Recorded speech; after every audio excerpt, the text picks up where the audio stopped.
Shalom umat yang dikasihi Allah, bagaimana kabar saudara hari ini? Kita berjumpa lagi di dalam program kita, di dalam Renungan Harian GKI Sangkrah. Tepat pada hari ini, hari Jumat tanggal 24 Mei 2024. Mari saudaraku, dimanapun saat ini saudara berada, saya mengajak setiap kita untuk kembali berdoa kepada Tuhan untuk menerima dan memohon berkat hikmat daripada Tuhan. Mari bersama kita menyatukan di dalam doa. Kita berdoa. Allah yang Maha Pengasih, sungguh kami bersyukur untuk setiap kesempatan yang Tuhan beri. Ketika saat ini kami diberikan kesempatan untuk mendengarkan permenungan-Mu, kami tahu bahwa Tuhan hendak membentuk kami supaya di dalam kehidupan kami boleh kian menjadi berkat. Untuk itu, berikan kami hikmat dan kekuatan supaya firman itu bertumbuh dan berbuah lebat di dalam kehidupan kami. Di dalam nama-Mu, Tuhan kami Yesus Kristus, Tuhan dan Juru Selamat kami yang hidup, kami berdoa dan mengucap syukur. Haleluya. Amin. Saudaraku yang dikasihi Tuhan, hidup dalam dosa terkadang membawa kita kepada kenikmatan, hingga kita lupa bahwa kita sudah jatuh ke dalam dosa itu menjadi terlalu dalam. Mengapa hal tersebut terjadi?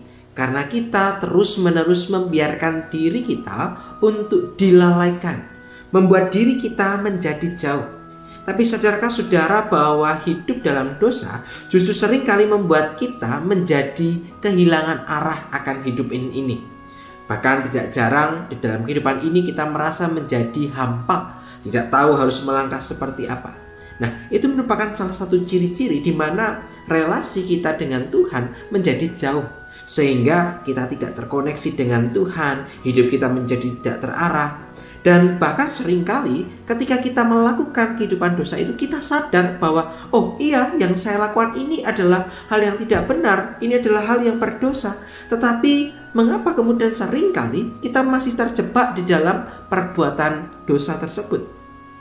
Ya saudara, kita harus memahami bahwa Tuhan memang memberikan kepada kita yang namanya kebebasan, atau yang juga seringkali disebut dengan free will. Dan dalam bagian ini, kehendak bebas itu harus kita kelola dengan baik. Artinya bahwa kehendak yang Tuhan berikan kepada kita bukan kemudian membuat kita menjadi bebas untuk melakukan segala sesuatu, tetapi Tuhan justru menguji kita di dalam kebebasan yang kita beri untuk kita benar-benar mengendalikan kebebasan itu untuk menjadi kebebasan yang seturut dengan kehendak Tuhan.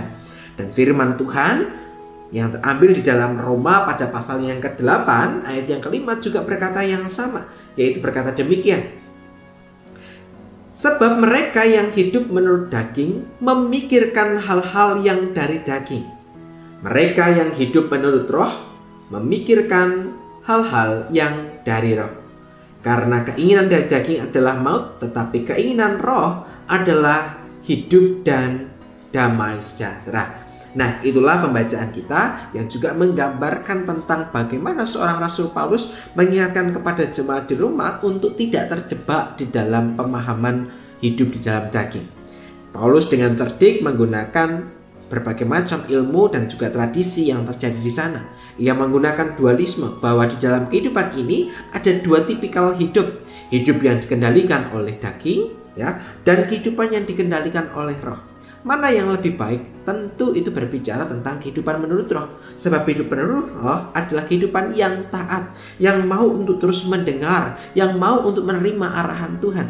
Sedangkan hidup menurut daging digambarkan adalah kehidupan yang menjauh, yang tidak lagi berpusat kepada Tuhan.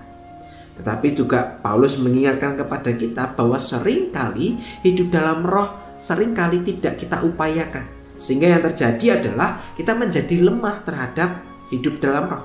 Sehingga kita dengan kehendak bebas kita justru lebih banyak berbicara tentang kehidupan di dalam daging, yang seringkali justru membuat kita menjadi semakin jauh dengan Tuhan.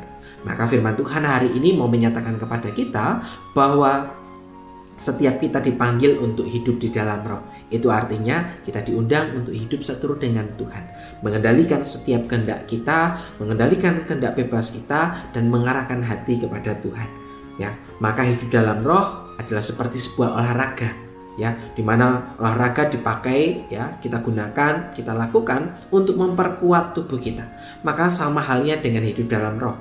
kita harus juga melakukan disiplin rohani supaya kita benar-benar dapat hidup dalam roh. Sehingga kita menjadi lebih kuat, kita menjadi lebih peka mendengar suara Allah gitu ya. Kita memiliki kualitas yang sangat baik dengan Tuhan sehingga kita boleh semakin terhubung dengan Tuhan. Maka disiplin rohani harus terus kita lakukan supaya membuat kita menjadi tidak hidup dalam kebebasan daging, tapi kebebasan yang seturut dengan kehendak Roh Kudus. Paulus mengingatkan kepada jemaat Roma supaya mereka tidak jatuh. Maka Paulus juga mau mengingatkan kepada kita bahwa Tuhan menghendaki kita untuk hidup dalam roh. Dan bukankah ketika peristiwa Pentakosta Roh Allah sudah dicurahkan kepada kita? Bukankah roh itu juga Tuhan kirim kepada kita untuk menuntun setiap langkah hidup kita? Maka saat ini saudara dan saya diundang untuk kembali peka terhadap suara Allah. Mari bersama kita mendengarkan arahan dari Tuhan lewat tuntunan firman Tuhan. Biarlah firman hari ini terus menjadi penyemangat bagi kita untuk mengalami hidup di dalam roh lewat disiplin rohani yang harus kita lakukan hari demi hari. Demikianlah firman Tuhan hari ini. Mari bersama-sama kita akan menutup permenungan ini dalam doa. Mari kita berdoa.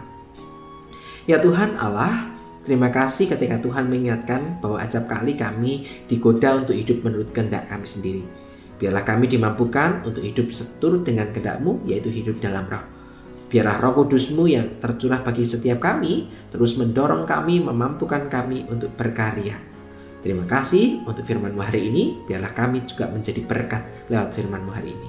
Di dalam nama-Mu Tuhan kami Yesus Kristus, Tuhan dan Juru Selamat kami yang hidup, kami berdoa. Amin. Saudaraku yang dikasihi Tuhan, demikianlah permenungan kita hari ini. Selamat melanjutkan karya bersama dengan Tuhan. Mari bersama kita membangun kehidupan seturut dengan kehendak Allah. Selamat menjadi berkat. Tuhan Yesus memberkati kita semua. Sampai jumpa.